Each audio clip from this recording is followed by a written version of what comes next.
Arestado sa Maynila ang isang Chinese national na nagbebenta umano ng nakaw na sasakyan. Nakuhanan din siya ng party drugs at hindi lisensyadong baril. Nakatutok si June Veneracion. Maingat at dahang-dahang nilapitan ng mga tauhan ng PNP Highway Patrol Group o HPG ang target ng kanilang entrapment sa Paco, Maynila kagabi.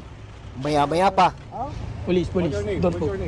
huli ang Chinese national na inireklamong nagbebenta ng subcompact SUV sa halagang 180,000 pesos. Last time, carnap daw. Pero hindi lang sa pagbebenta ng nakaw na sasakyan sabit ang sospek.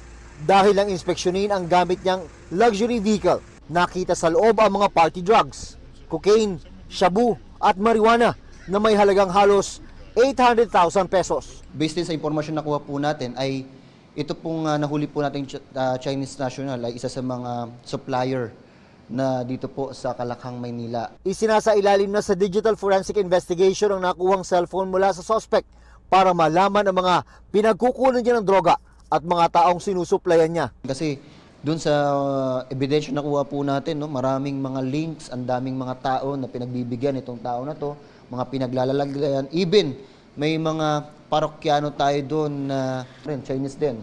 Nakuhanan din siya ng hindi lisensyadong baril. Sasampahan ng suspect ng reklamong paglabag sa Comprehensive Dangerous Drugs Act, Comprehensive Firearms and Ammunition Regulation Act at Anti-Fencing Law. Sinusubukan pa namin kunin ang kanyang panig. Para sa GMA Integrated News, June Veneracion, nakatutok, 24 oras.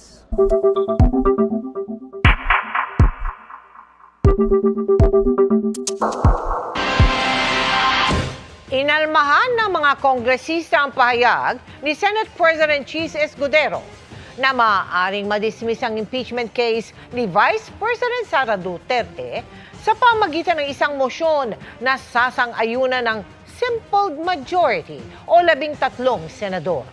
Patutsada ni Congresswoman-elect Elaila De Lima, tila may sarili raw versyon ng 1987 Constitution si Escudero. Nakatutok si Tina Panganiban Perez.